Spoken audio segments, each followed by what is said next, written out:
सेतु बंधनम एवमादिषु तीर्थेषु भ्रमणामयितस्ततः नापश्यं कुत्रचित् शर्म मनः सन्तोषकारकं कलिना धर्ममित्रेण धरेऽहं बाधिताधुना सत्यं नास्ति तपः शौचं दयादानं न विद्यते उदरं भरिणो जीवा वराकः कूटभासितः। देवर्षि नारद जी महाराज बोले कि प्रभु क्या कहें, हमको कहीं शांति नहीं मिली। बोले क्यों? कलिना धर्ममित्रेण धरेऽहं बाधिताधुना। कलिना धर्म मित्रेण, कलयुग अधर्म का मित्र है, याद रखिएगा। अच्छी बात है। आजकल धार्मिकता सोच वाले व्यक्ति, धार्मिक व्यक्ति, धर्म कर्म करने वाले व्यक्ति परेशान है आजकल। आजकल ही नहीं, याद रखिएगा, एक सतयुग द्वापर त्रेता में भी लोग परेशान हैं। अरे परेशान धर्म वाला, अधर्म वाला कहाँ परेशान होगा? साफ सी बात है कि जिसको कमा कर खाना है उसको तो परिश्रम हो, तो परेशान होगा। लेकिन किसी को जाकर एक घंटा भी लूट कर लेकर आना है तो कहीं परेशान होगा? भाई बात अभी बरसात होने में खेत जोतना है, हेंगा देना है, बिया डालना है, धान रोपवाना है, फिर सोहनी कराना है, फिर धान काटना है, तो स्वाभाविक व्यक्ति वो परेशान होकर फसल उठा पाएगा।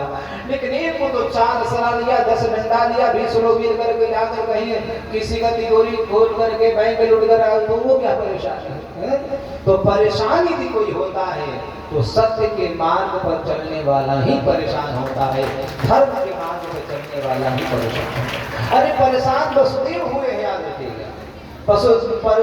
परेशानी जो है दशरथ महाराज को हुआ है और थोड़ी दूसरे को परेशानी हुई है।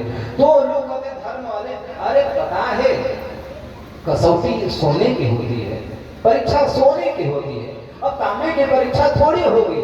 इसलिए धर्म करने वाले व्यक्ति को सदैव परेशान रहने के लिए तैयार रहना चाहिए। धार्मिक व्यक्ति को सबसे ज्यादा परेशान होना चाहिए, याद रखना है। तो फिर ऐसे लोग थोड़े परेशान होंगे। लेकिन कलयुग में बात हमको लगता है कि आज जितना हम लोग परेशान नहीं थे, इससे पहले ज्यादा परेशान थे, याद रखना। यहाँ पर यह हो रहा है, सबकी सोच बढ़िया नहीं है। कहीं रहे कोई कह रहा है कि फैक्ट्री लग जाता है नवाडी में तो बहुत बढ़िया रहता, ताकि लाखों जनता की यहाँ पर भोजन मिल जाती। लाओ ना, सबसे पहले हमें 1 लाख का चेक दे देता हूँ। कोई फैक्ट्री खुलवाने वाला हो, 1 लाख रुपया सुंदरा स्वामी जी को से रहेगा। है कोई खुलवाने वाला? बात तो कह देते हैं कि फैक्ट्री खुल जाना चाहिए। फैक्ट्री खोलो, 1 लाख रुपया हम अपने भक्तों से मदद करा दूंगा। खोलो तो सही भैया, बात बना देता। और वही लोग कहते हैं समाज के नगण्य लोग जिसका कोई अस्तित्व तो नहीं है, याद रखना, वही लोग कहा करते हैं। इसलिए फैक्ट्री अपने जगह पर है, यज्ञ अपनी जगह पर है, चातुर्मास अपनी जगह पर है, देवालय अपनी जगह पर है, मंदिर अपनी जगह पर है। लेकिन त्रेता में, द्वापर में, सतयुग में जब यज्ञ होता था, याद रखिएगा, लाकर निशाचर बिचारे विध्वंस कर देते थे, यज्ञ नहीं होने देते थे, मंडप को तोड़ देते थे, महात्माओं को मार डालते थे, महात्माओं को खा जाते थे। तो क्या आज निशाचर नहीं है क्या? ये जो बोल रहे हैं कि फैक्ट्री लग जाए तो निशाचर ही बोलते हैं, कोई देवता थोड़े बोलेगा। वो निशाचर ही बोलेंगे कि फैक्ट्री लग जाए। लेकिन आजकल के निशाचर कमजोर हो गए। कलयुग के जो यानी कि राक्षस हैं वो कमजोर हो गए हैं, इतना बल नहीं है। क्योंकि हम यहाँ पर बैठे हैं तो हमारे साथ में नवाडी के भी लोग हैं, मुड़ियार के भी लोग हैं, बदपा, प्यारेपुर, सलिया, तितराड़ आदि सब धनाढ़ लोग जुड़े हैं, क्षत्रिय लोग जुड़े हैं, सारे वर्ग के लोग जुड़े हैं। तो भैया आप कहाँ पे मेरे पास आ सकते हैं बताइए? आप किसी गांव के होंगे तो इन लोगों से तो ज्यादा नहीं है। तो आज के समय में देखा जाए तो उन राक्षसों के पास बल कम है। और नहीं तो याद रखना, यदि बल उनके पास ज्यादा होता तो मैं दावे के साथ कहता हूं कि यहाँ पर 1008 कुंड संपन्न नहीं हो पाता। 1008 की बात हो, 1 कुंड नहीं कर पाता कोई। क्योंकि निशाचर अपने काम में लगे रहते हैं, वो उनका काम है विध्वंस करना। इसलिए भाई पहले की अपेक्षा पहले निशाचरों में ताकत ज्यादा होती थी, बड़ी तपस्या करते थे, बड़े वो करते थे, लेकिन आज के निशाचरों में शक्ति कम है, बल कम है, इसलिए थोड़ी सी कह करके रह जाते हैं, ज्यादा नहीं करेंगे। विरोध करें वो भी दूर से करेंगे, पास में नहीं आएंगे, पास में आने की क्षमता नहीं है, इसलिए विरोध आज भी होता है। अब विरोध उस प्रवृत्ति के लोग करते हैं, उस स्वभाव के लोग यहाँ करते हैं। नारद जी महाराज ने कहा, मैंने देखा, क्या देखा, कलिना अधर्म मित्र, ध्यान देंगे, कलिना धर्म मित्र है ना, तो कलि जो अधर्म का मित्र है, इसलिए कलयुग में जो जितना अधर्म करेगा उतना आगे बढ़ेगा। याद रखिएगा, कितने दिन के लिए? 50 साल के लिए, कितने साल के लिए? 70 साल के लिए, कितने साल के लिए? 80-90 साल के लिए। फिर क्या होगा? इसलिए 80 साल के बाद भी तो फिर समय पता चलेगा। आप देखना कैसे बच्चे भोगते हैं, पता है कैसे व्यक्ति प्रारब्ध को भोगता है। ऐसे मान लो किसी घर में बालक का जन्म हुआ, जन्म तो हो गया, लेकिन बच्चे साल, 2 साल, 3 साल, 4 साल, 5 साल, 10 साल, 15, 16 साल हो गया, और 16 साल तक न बोल पाता है, न बैठ पाता है, न चल पाता है, बैठे बैठे बिस्तर पर मलमूत्र करता है, मुंह में खाना खिलाते हैं। यदि ये किसी घर में ऐसे संगति है तो समझना चाहिए कि पूर्व का बहुत बड़ा पाप हुआ है, यहाँ पर जन्म लेकर वो बेचारा भुगत रहा है, भोग रहा है। इसलिए अभी तो मैं कर गया हूँ, लेकिन आगे तो हम ही को भोगना पड़ेगा, याद रखिएगा। इसलिए 80 साल के लिए अपने ऐसे पाप कर लिया कि हजारों वर्षों के लिए अपने को बर्बाद कर दिया, तो कहाँ की समझदारी है। इसलिए भाई मेरे, रहना नहीं देश वीराना है, बहुत साल तक नहीं जीना है, 2, 4, 5, 10, 20, 50 साल जीना है, मस्ती से जिया जाए, आनंद से जिया जाए, तप के साथ जिया जाए, संघर्ष के साथ जियो, तपस्या करो, थोड़ा कष्ट सहा जाए, और तो जो योनि में होने वाला होगा इस शरीर में, लेकिन ये शरीर जो इसलिए मिला है न कि जो है आपको ऐसो आराम करने के लिए। इसलिए भाई ये कलयुग है, और कलयुग में कलिना अधर्म मित्रेण, जो अधर्म करेगा फलेगा, फूलेगा, आगे बढ़ेगा, लेकिन इसके बाद में दुर्गति भी तो हो गया। धरेयं बाधिता धुना। नारद ने कहा कि प्रभु सारे सत्कर्मों में कलयुग ने बाधा पहुंचा दिया है, करने नहीं दे रहा है। एक समय था कि गृहस्थ लोग 32,000 वर्ष तक राम राम राम, 60,000 वर्ष तक, कोई 10,000 वर्ष तक तपस्या कर रहा था, लेकिन धन्य है कलयुग महाराज, 24 घंटा में आज ही मेरे पास एक शिकायत आई है कि स्वामी जी मैं जब से इनके पास आई हूँ, शादी करके आई हूँ, धर्म पत्नी बोली उनकी, मैं आई हूँ, और अब तक मैंने को शादी के 13 साल हो गया, लेकिन 13 साल मैंने कभी ये नहीं देखा कि स्नान करके और कभी शंकर जी पर जल चढ़ाए होंगे। हमने कहा कि शंकर जी दूर होंगे, बेचारे नहीं जा पाते होंगे। बोले कि स्वामी जी शंकर जी आंगन में है, कि शंकर जी आंगन में फिर भी बेचारा एक लोटा जल नहीं चढ़ा पाता। बताइए, तो यही कलयुग है। एक समय था कितना दिन तपस्या करते थे, माला फिरते थे, और आज कलयुग का दिन है कि शंकर जी घर में है, 5 बाल्टी पानी लेकर के हम कमरे की सफाई कर देते हैं, लेकिन कलयुग नहीं है तो क्या है, एक लोटा जल हम शंकर जी पर नहीं चढ़ा पाते हैं। यही कलयुग है। धैर्यं बाधिता धुना, सत्कर्मों में बाधा पहुंचाता है कलयुग, याद रखिएगा। इसलिए मेरे भाई, नारद ने कहा कि हम तो पृथ्वी या तो ज्ञात्वा सर्वोत्तमामिति। एक बात कहूं, जिस वर्ष में आप हैं, जिस देश में आप हैं, जिस खंड में आप हैं, इस खंड की प्रशंसा, इस लोक की प्रशंसा, इस देश प्रदेश की प्रशंसा, इस मृत्यु लोक की प्रशंसा, नहीं भारतवर्ष, भारतवर्ष की प्रशंसा यदि हम करें तो बहुत बड़ी बात नहीं, याद रखना। भारतवर्ष की प्रशंसा भारतीय लोग कोई करे तो कोई बहुत बड़ी बात नहीं है। भारत की प्रशंसा भारत देश में छोड़ करके यदि कोई विदेशी करे तो बड़ी बात नहीं है, लेकिन मैं कहता हूँ भारतवर्ष की प्रशंसा कौन करता है भैया? अमेरिका, रूस, पाकिस्तान आदि, चाइना फाइना की बात छोड़ो, ये भारतवर्ष की प्रशंसा स्वर्ग में रहने वाले देवता भी किया करते हैं। नारद ने कहा कि हम तो पृथ्वी या तो ज्ञात्वा सर्वोत्तमामिति। नारद ने वैकुंठ में था। अब भगवान लक्ष्मी नारायण बैठे बैठे वैकुंठ में भारतवर्ष की चर्चा करते थे, मृत्युलोक की चर्चा करते आते थे ना। एक ऐसी भारत की भूमि है कि भगवान नारायण सत्य लोक में है, वैकुंठ लोक में है। अब वैकुंठ लोक में रहने के बाद भी भारत की प्रशंसा करते हैं। भगवान भी सोचते हैं भारत में कोई ऐसी मां मिले, कोई ऐसी मां मिले ऐसी कि मैं राम कृष्ण बन करके और भारत की वसुंधरा, भारत की मिट्टी में जाकर हमको भी खेलने का मौका मिल जाता। भगवान सोचते हैं कि भारत की भूमि में पता नहीं क्या है। और याद रखिएगा, नारद कहे कि मैं वैकुंठ में था तो प्रभु चर्चा किए, देवलोक में आए तो इंद्र वरुण आदि आदि सब लोग प्रशंसा करते हैं। तो हम तो पृथ्वी या तो ज्ञातवा सर्वोत्तमामिति, मैं पृथ्वी लोक में आया। बोले कैसे आया? ज्ञातवा सर्वोत्तम इति, सर्वोत्तम इति ज्ञातवा, सर्वश्रेष्ठ में जान करके मैं इस मृत्यु लोक में आया। और मृत्यु लोक में भी भारतवर्ष में आया। लेकिन यहाँ पर आने के बाद में क्या देखा? पुष्करम च प्रयागम च काशीम गोदावरीम तथा। यहाँ पर मैं आने के बाद में पुष्कर चला गया था।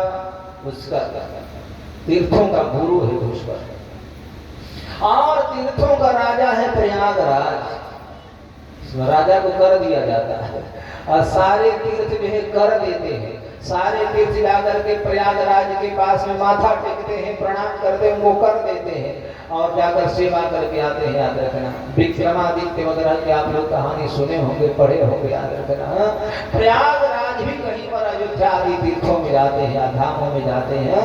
तो पुष्करम च प्रयागम च, नारद बोले कि मैं सर्वश्रेष्ठ जानकर यहाँ मृत्युलोक में भारतवर्ष में आया, लेकिन यहाँ पर आने के बाद मेरे को शांति नहीं मिली। तो मैं क्या किया?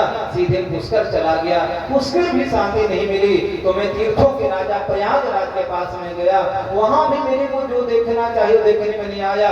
फिर मैं सीधे विद्या की नगरी, भोले बाबा की नगरी, जो काशी जो है ना, वहां पर मैं काशी में आया। और जब काशी की भी स्थिति ठीक नहीं रही तो गोदावरी चला गया। और हरिक्षेत्रम कुरुक्षेत्रम श्रीरंगम सेतु बंधनम, हरिक्षेत्र कुरुक्षेत्र आदि पुष्कर प्रयाग और श्रीरंगम वगैरह जो है सब घूमते हुए चले आए बेचारे। एवं आदिषु तीर्थेषु भ्रमणामैतस्ततः, सभी तीर्थों में भ्रमण करते हुए नारद जी बोले कि मैं आ गया महाराज। क्या देखना? पश्चिम संतोष कारकम, मेरे कहीं पर शांति नहीं मिली, कहीं मन को शांति नहीं मिली महाराज। बोले क्यों? कि कलिना धर्म मित्रेण धरेयम बाधिकाधना, कलयुग ने तांडव मचा रखा है। राम राम राम, देश झुलस रहा है, देश लड़ रहा है, गांव के गांव लोग लड़ रहे हैं।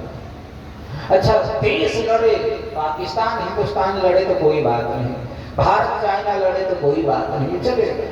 भारत नेपाल लड़े कोई बात नहीं, लड़ना नहीं चाहिए, लेकिन एक बार चलेगा। लेकिन देश की बात छोड़ो, अब तो प्रदेश लड़ रहा है। अभी भारत की स्थिति ये हो गई है, कुछ राजनेता ऐसे हो गए हैं जो राजस्थान को अलग मांगे हैं भारत से, कुछ बहन जी लोग ऐसी हो गए ममता जो है वो बंगाल को भारत से अलग मांगे है। याद रखना। अब कुछ नेता ऐसे होंगे जो दिल्ली के ही सीट पर कब्जा किए बैठे हैं।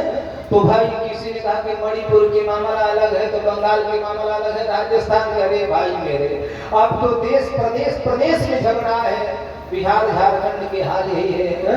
तो कहने का भाव मेरा ये है कि प्रदेश लड़ने लगा, पहले देश लड़ के प्रदेश, और प्रदेश के बाद में फिर क्या गांव लड़ने लगा। और बुरा मत मानना, गांव लड़े तो कोई बात नहीं, अब तो मैं देख रहा हूँ कि घर घर लड़ रहा है, पत्नी भाई भाई लड़ रहे हैं, भौजाई और देवरानी जेठानी लड़ रही है, कहाँ जाएगा। तो नारद महाराज बोले कि ही हो रहा है, कलयुग तांडव मचा रखा है। शायद 4 भाई कोई हो, याद रखना, और 4 भाई की बात याद रखना, बंटवारा तो होती है कोई बात नहीं, लेकिन हम भाई हैं यार, एक माँ के गर्भ से जन्म लिए हैं, पालन पोषण हुआ है, जब तक भाई हो तो तब प्रयास करना चाहिए। ठीक है, देवियों की इच्छा नहीं, कोई बात नहीं, देवियां तुम लोग अपना बनाओ, अलग खाओ, आजकल ये लोग सुखी मानती है, पता है कब? तब सुखी मानती है मैं अलग हो जाऊं, 4 लोगों को खाना ना और अलग क्यों भैया, मैं मेरे पति में बेटे कोई बात नहीं, इनसे कहते खूब अलग बनाओ काम, तुम 56 भोग बनाओ, लेकिन 4 भाई हैं तो 4 भाई आपस में सामंजस्य जरूर रखो। कहो कि भाई साहब छोटा भाई बोले, बीच वाला भाई मझला भाई बोले, भाई साहब बड़े दादा बड़े भैया आज हम आपके घर में खाएंगे, याद रखना। तीनों भाई कहेंगे और 4 भाई एक साथ में बैठ कर खाना खाएंगे तो प्रेम और भाव कुछ और हो सकता है। लेकिन क्या कहा जाए, भाइयों के भी परिवर्तन हो गए, इनमें भी बदलाव हो गया। हम एक भाई शत्रु की भावना से भाई को देखा करता है, एक कलयुग नहीं है तो क्या है? राम राम, वो राम राज्य की स्थापना बताओ। हमको तो लगता है रामावतार यदि कोई हुआ है तो केवल त्वक की वजह से। याद रखना, भाई यदि हो तो किसके तरह? राम की तरह है। राम कहते हैं भाई हो तो किसके तरह हो? भरत की तरह हो। मैं भरत कहते हैं भाई हो, लखन कहते हैं भाई हो तो भरत की तरह होना चाहिए। शत्रुघ्न कहते हैं भाई हो तो लक्ष्मण की तरह होना चाहिए। लेकिन हम लोग क्या कहते हैं, याद रखना, कैसा होना चाहिए? तो राम राज्य की स्थापना है तो याद रखना, राम राज्य अलग नहीं है। हमारी सोच बदल जाए, विचार बदल जाए, विचार जो बदला, भाव जैसे बदलेगा और सोच जैसे ही बदल जाएगा, वैसे राम राज्य की स्थापना हो जाएगा। कहाँ होगा?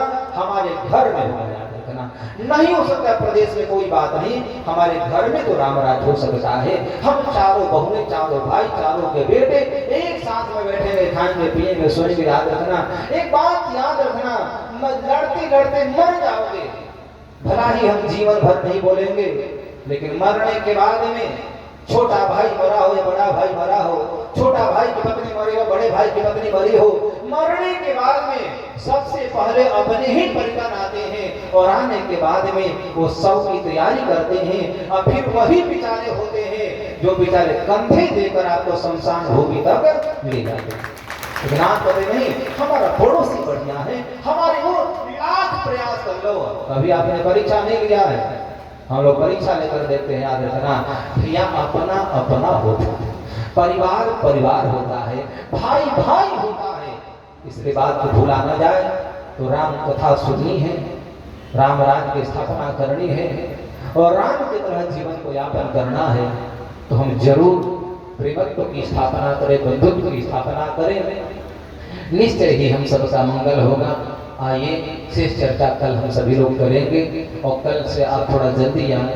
हमारे स्वामी जी महाराज बताए सर्वेश्वराचार्य स्वामी जी के 4:30 बजे आ जाए, 4:30 से 5:30, 5:30 से 4:30 और फिर इसके बाद आरती का दर्शन।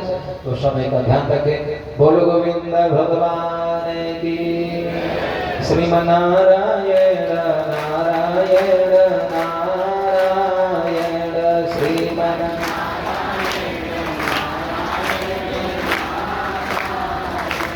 लक्ष्मी नारायण नारायण नारायण लक्ष्मी नारायण।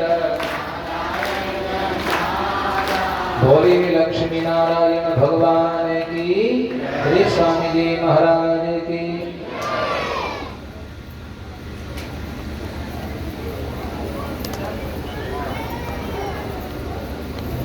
नटवर नागर ओम चंद्रमा मनसो जातसो सूर्यो जायत श्रोत्राणवायुष प्राणसमुखाग्निर्जायत श्रेष्ठते लक्ष्मी सर्वज्ञा बहु रात्रे पार्श्वे नक्षत्राणि रूपमसिनो ध्यातं मा शन्निघाड मुम्बैघाड सर्वलोकं